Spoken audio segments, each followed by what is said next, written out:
नमस्कार, शीतल की कहानियों में आपका स्वागत है। आज की कहानी है शीतल छाँव। प्यारे लाल जी अपनी पत्नी शीला के साथ रोज़ सुबह सैर करने के लिए जाते थे।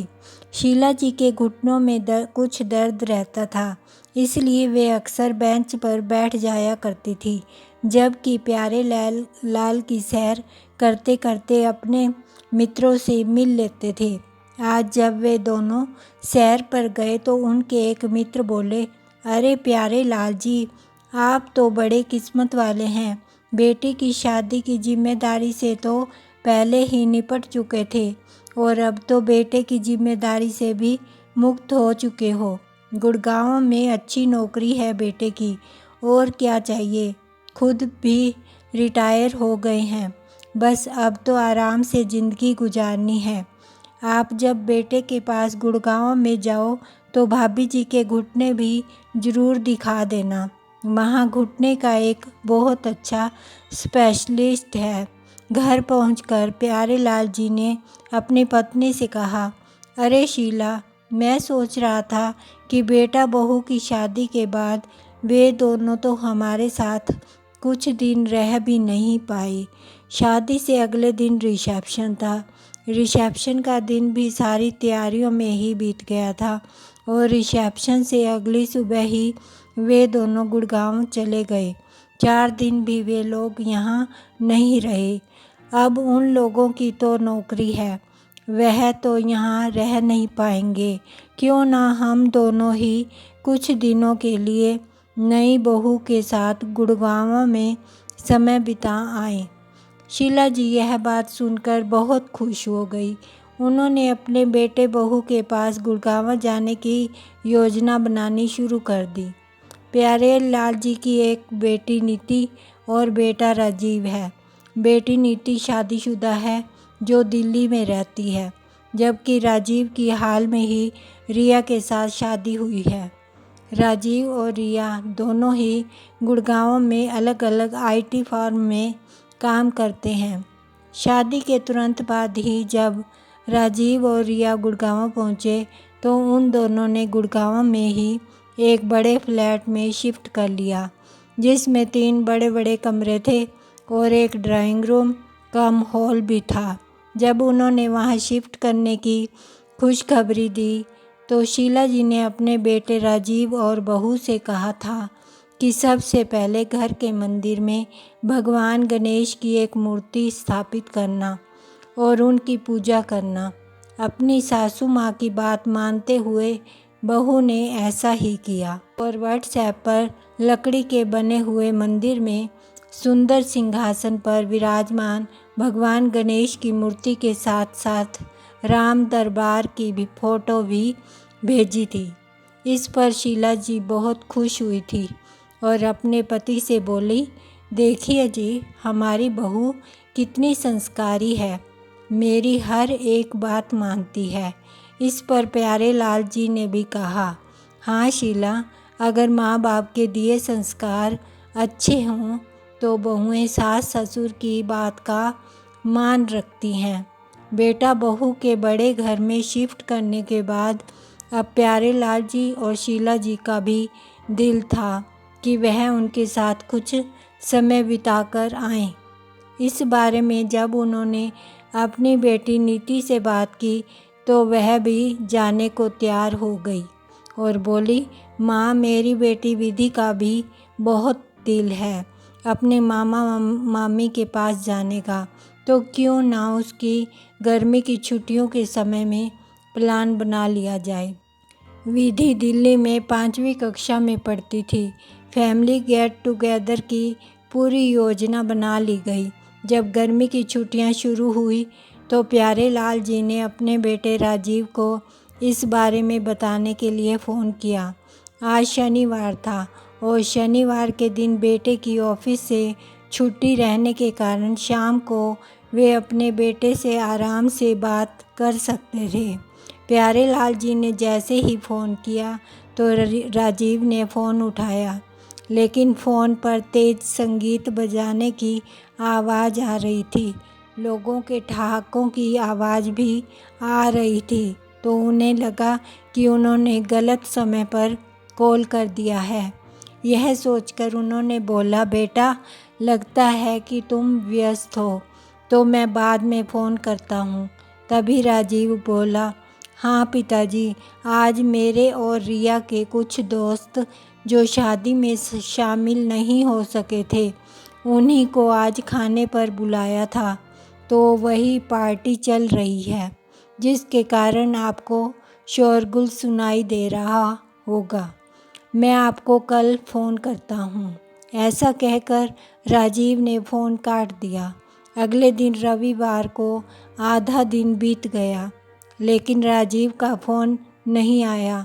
तो प्यारेलाल जी ने यह सोचकर खुद ही फ़ोन लगा दिया कि सोमवार को तो उन्हें निकलना है, तो आज ही राजीव को बताना पड़ेगा। लेकिन जब आज फ़ोन लगाया तब भी कुछ आवाज़ आ रही थी, लेकिन शोरगुल नहीं था। प्यारेलाल जी बोले, बेटा राजीव, मैं और तुम्हारी माँ कल ही ट्रेन से तुम्हारे पास आ रहे हैं। नीति और विधि भी दिल्ली से कल ही तुम्हारे पास पहुंच जाएंगे। हम लोग विधि की गर्मी की छुट्टियां तक वहीं रहेंगे। तभी राजीव बोला, पिताजी आपने आज फिर से गलत समय पर फ़ोन कर दिया।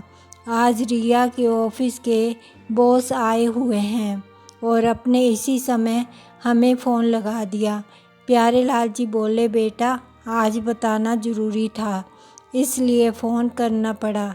तभी राजीव बोला, पिताजी क्या आप सभी लोग आ रहे हैं?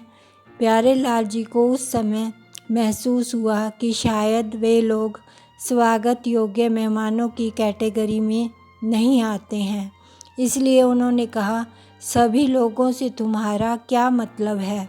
तुम्हारे माता पिता और तुम्हारी बहन, तुम्हारे जीजा जी तो नहीं आ रहे। तभी राजीव बोला, पिताजी फिर तो परेशानी हो जाएगी। परेशानी? परेशानी किस बात की? हमारा अपना घर है, अपने घर में कैसे परेशानी होगी? पिताजी परेशानी आपको नहीं, हमें हो जाएगी। प्यारेलाल जी यह जवाब सुनकर जड़वत रह गए। उनके पैरों के नीचे की ज़मीन खिसकने लगी। शीला जी भी पास में खड़ी हुई सारी बातें सुन रही थी। सोचने लगी कि अब वे लोग अपनी बेटी नीति को क्या बताएंगे, कैसे बताएंगे कि उनके बेटे ने ही उन्हें अपने घर आने से मना कर दिया है। लेकिन राजीव तो पहले ऐसा नहीं था।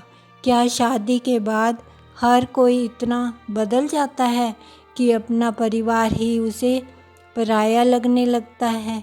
शीला जी और प्यारेलाल जी ने इसी चिंता में रात का खाना भी नहीं खाया कि कल उन्हें अपनी बेटी को बताना होगा कि वे लोग गुड़गांव नहीं जा रहे। लेकिन इसका क्या कारण बताएंगे? क्या यह बताना सही रहेगा कि उसके भाई ने ही आने से मना कर दिया है? सोचकर वे रात भर करवटें बदलते रहे।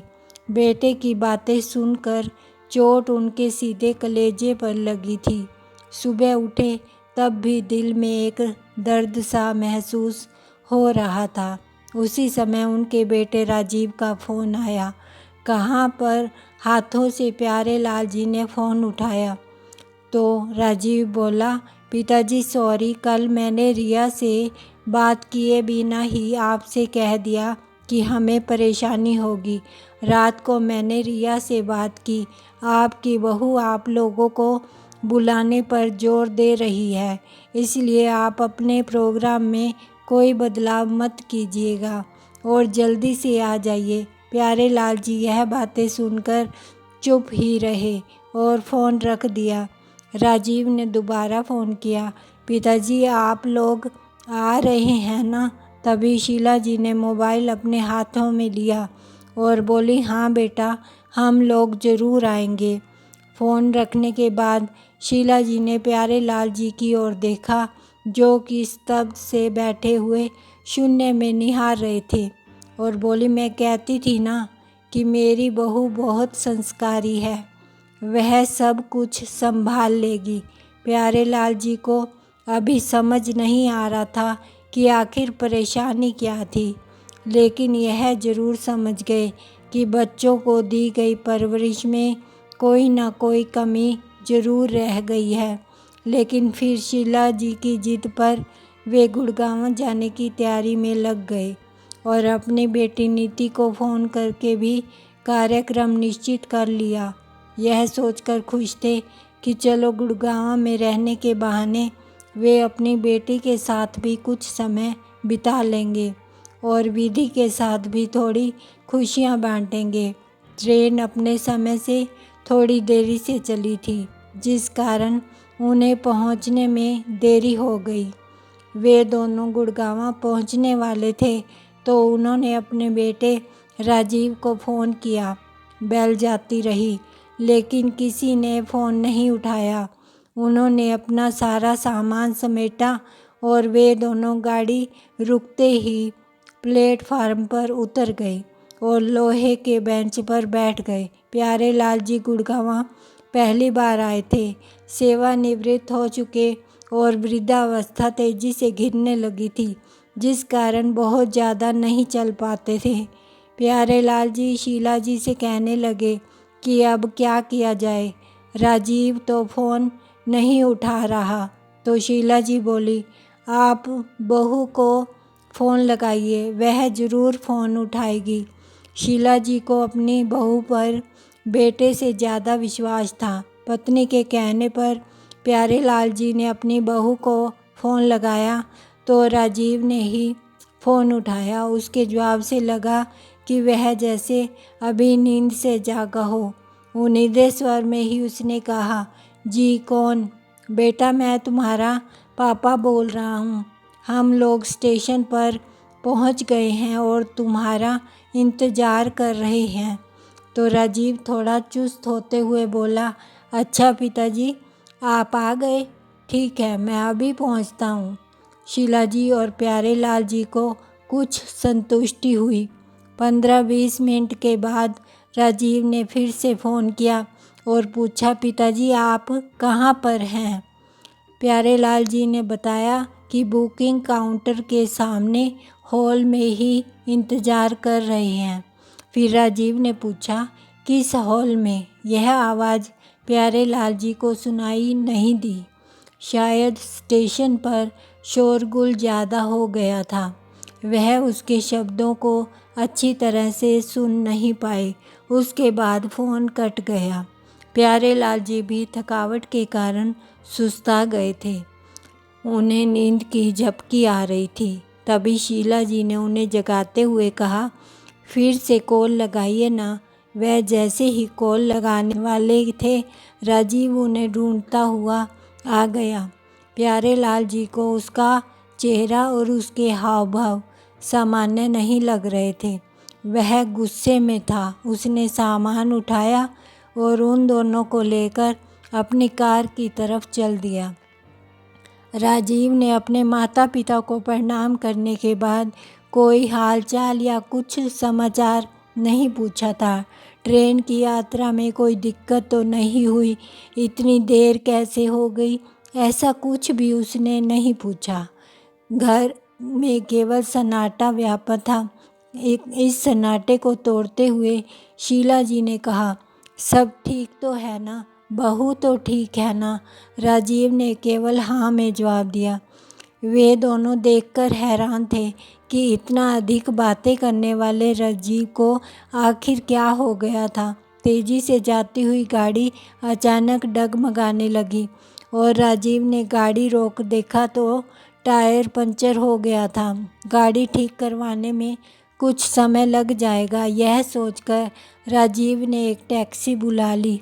करीब 10 मिनट के बाद टैक्सी पहुंच गई और सामान सहित प्यारेलाल जी और शीला जी राजीव की गाड़ी से टैक्सी में स्थानांतरित हो गए, या यूं कहें कि कर दिए गए। वे दोनों भी तो सामान जैसे ही लग रहे थे। ना कोई बातचीत, ना कोई हालचाल के बारे में पूछताछ। उनकी बेटी नीति भी दिल्ली से आ रही थी, उसके बारे में भी उसने कुछ नहीं पूछा।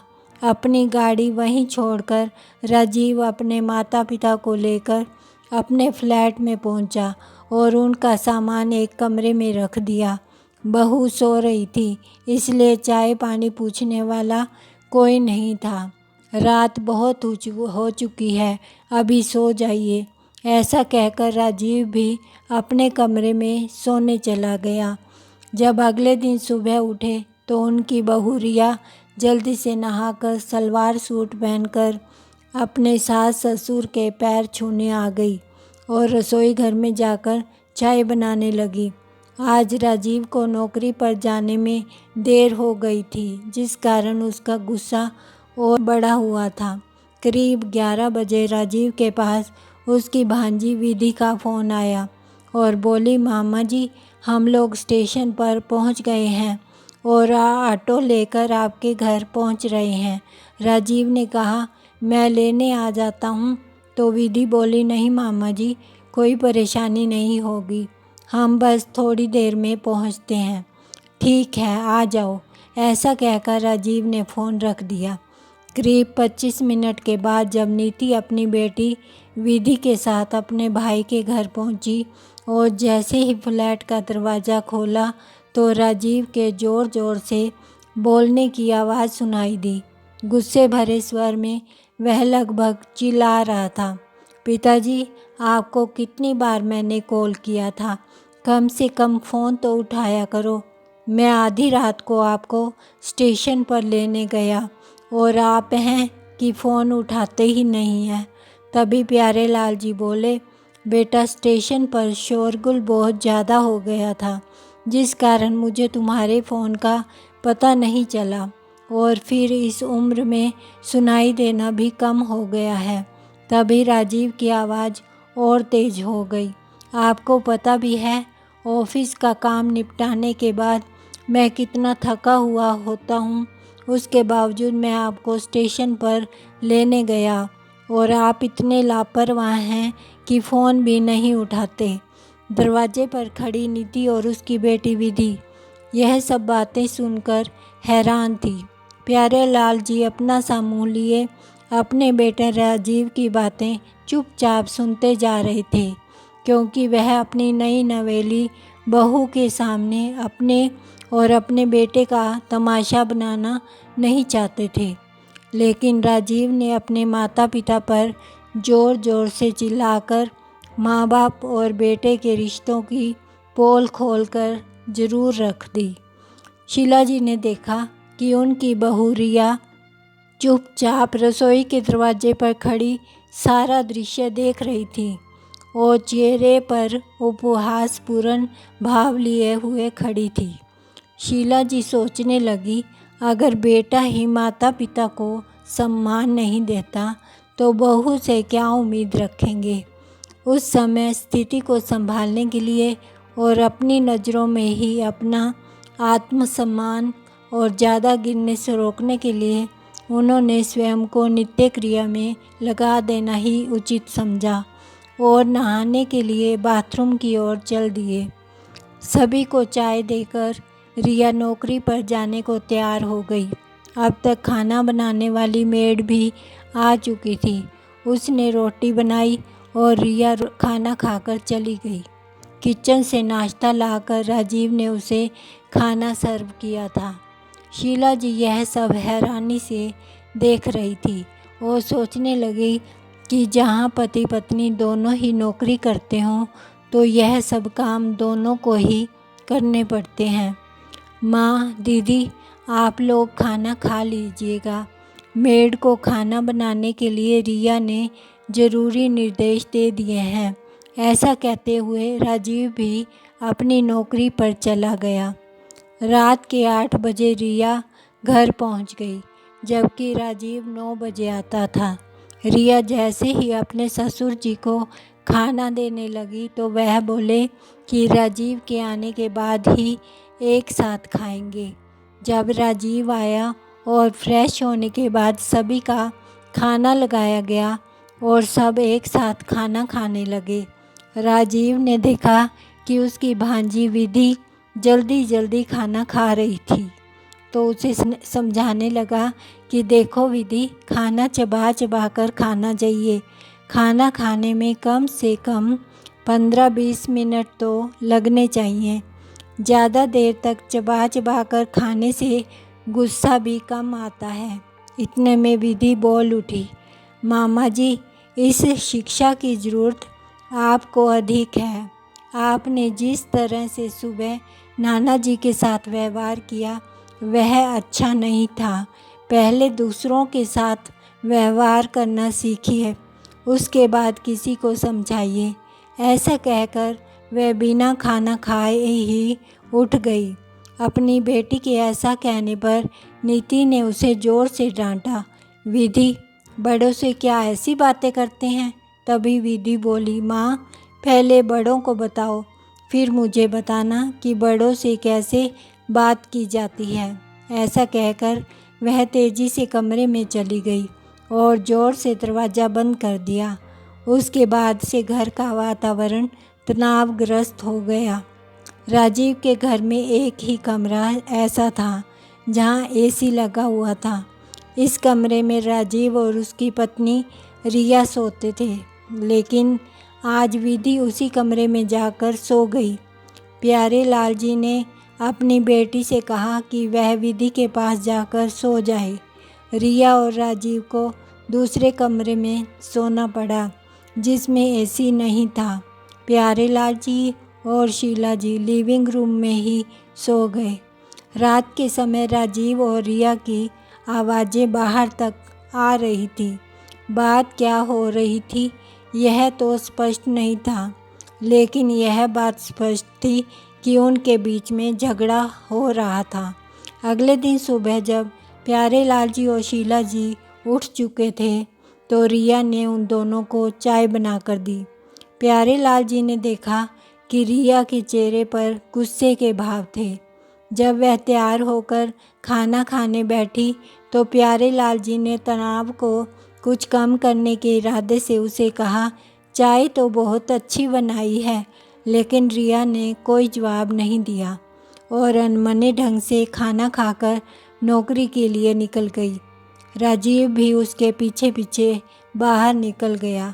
प्यारे लाल जी ने समझा कि राजीव उसे ऑफिस छोड़ने के लिए बाहर गया है, लेकिन वह थोड़ी ही देर में वापस आ गया। उसके चेहरे पर तनाव के भाव थे। अचानक बोला, देखिए माँ, आप चाहे बुरा माने, लेकिन मैं इतना तो ज़रूर कहूँगा कि मेरे घर में इतना शोर मुझे बिल्कुल पसंद नहीं है। यह टीवी का लगातार ऊंचे वॉल्यूम पर चलना, नीति दीदी और विधि का ज़ोर ज़ोर से आपस में बोलना मुझे बिल्कुल बर्दाश्त नहीं हो रहा। इतनी बात सुनते ही नीति की आंखों में आंसू आ गए और रोते हुए बोली, यदि मेरे व्यवहार से आप सभी को तकलीफ़ हो रही है तो मैं माफ़ी चाहती हूँ। विधि थोड़ा ज़ोर से बोलती है, इसलिए उसे डांटते हुए मेरी आवाज़ भी ऊंची हो जाती है। यदि आपको मेरा यहाँ रहना पसंद नहीं है तो मैं चली जाती हूँ। प्यारे लाल जी, जो पूजा कर रहे थे, बेटे की यह बातें सुनकर उनसे रहा नहीं गया। पूजा छोड़कर वे बीच में ही उठ गए। वैसे तो उनकी आदत नहीं थी कि किसी बात पर भड़क उठें। वे किसी की बात पहले अच्छी तरह सुनते हैं, उसके बाद अपनी प्रतिक्रिया जाहिर करते हैं ताकि कोई वाद विवाद ना हो। लेकिन आज उन्हें लगा कि जैसे पानी सर से ऊपर चला गया है, इसलिए उनका गुस्सा फूट पड़ा और बोले, देखो राजीव, जब से हम लोग आए हैं मैं देख रहा हूँ कि तुम हमारे साथ सहज नहीं हो। कभी भी किसी को भी कुछ भी बोल देते हो। तुम अगर मुझे कुछ कहते तो मैं बर्दाश्त कर लेता, लेकिन अगर मेरी पत्नी और बेटी की इज्जत नहीं करोगे तो यह बात मैं बिल्कुल बर्दाश्त नहीं करूँगा।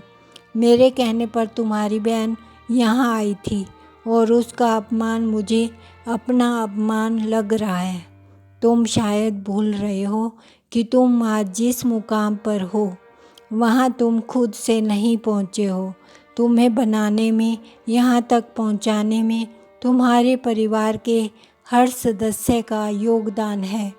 एक व्यक्ति कितनी भी ऊंचाई पर पहुँच जाए लेकिन अपनी ज़मीन नहीं छोड़ देता, और जो ज़मीन छोड़ देते हैं वह आधारहीन हो जाते हैं। कहते कहते प्यारे लाल जी गुस्से से हाँफने लगे। सारे घर के वातावरण में स्तब्धता छा गई।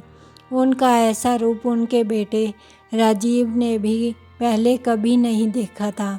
कुछ सांस लेने के बाद उन्होंने कहना जारी रखा, राजीव, परिवार की हर व्यक्ति की ज़मीन होती है।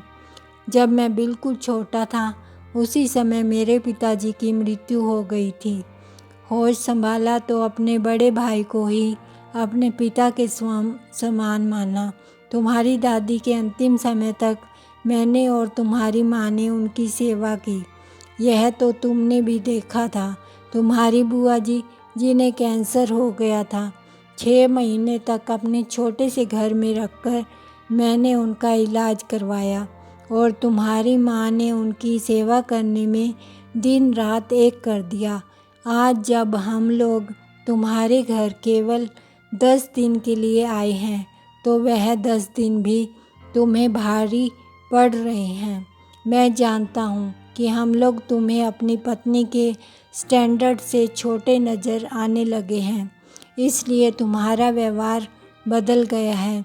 तभी प्रकाश गुस्से में चिल्लाता हुआ बोला, आप लोग जो भी कहें, लेकिन मुझे लगता है कि आज की स्थिति में मैं जो कुछ भी हूँ वह मेरी अपनी उपलब्धि है, और यदि आपने मुझे पाल पोस कर बड़ा किया है तो इसमें दुनिया से कोई अलग काम नहीं कर दिया, वही किया है जो सभी करते हैं।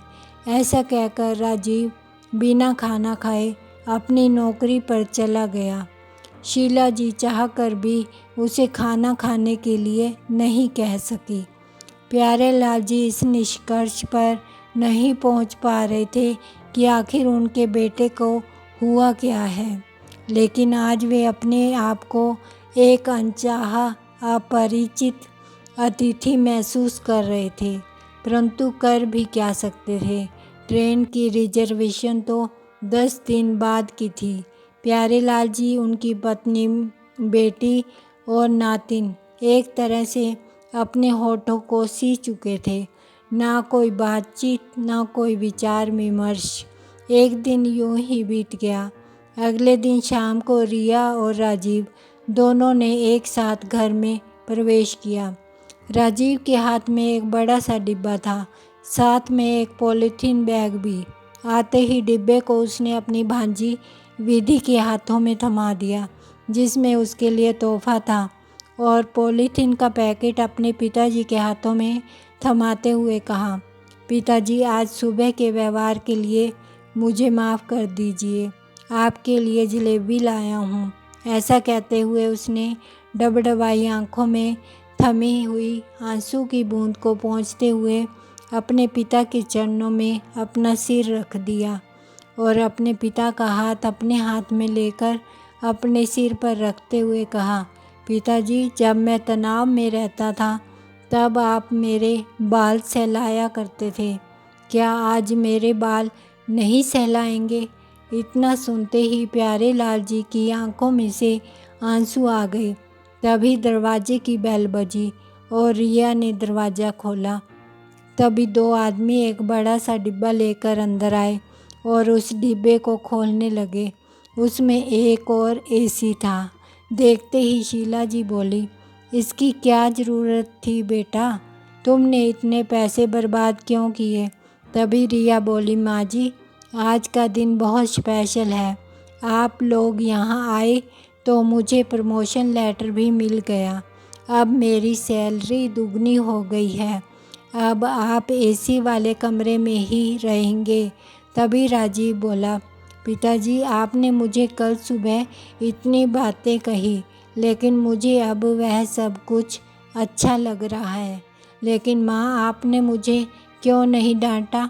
बचपन में तो मुझे झट से डांट देती थी। यह तो आपने गलत किया। फिर अपनी बहन की तरफ जाकर बोला, मेरे कहने पर केवल टेसुए बहाने लगी। जब मैं छोटा था तो मुझे एक थप्पड़ लगा देती थी और मैं सीधे रास्ते पर आ जाता था। तुमने भी अपना व्यवहार मेरे लिए बदल लिया। कुछ भी नहीं कहा और खुद रोने लगी।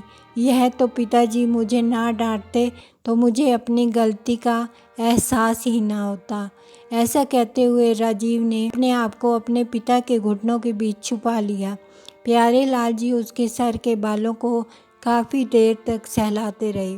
अभी वह अपने पिता की शीतल छाँव में और माँ के वात्सल्य की बारिश में भीग ही रहा था कि उसे एहसास हुआ कि किसी ने उसकी शर्ट खींची। उसने पीछे मुड़कर देखा तो उसकी भांजी विधि रोते हुए बोली, मामू मुझे माफ़ कर दीजिए, आई एम सॉरी। तभी राजीव बोला, वैसे एक बात कहूँ, तुम चिल्लाते हुए ही ज़्यादा अच्छी लगती हो, रोते हुए नहीं। उसके ऐसा कहते ही घर का आंगन हंसी ठहाकों से गूंज उठा। आपको यह कहानी कैसी लगी? प्लीज़ लाइक कमेंट करें और सब्सक्राइब करना बिल्कुल मत भूलें। धन्यवाद।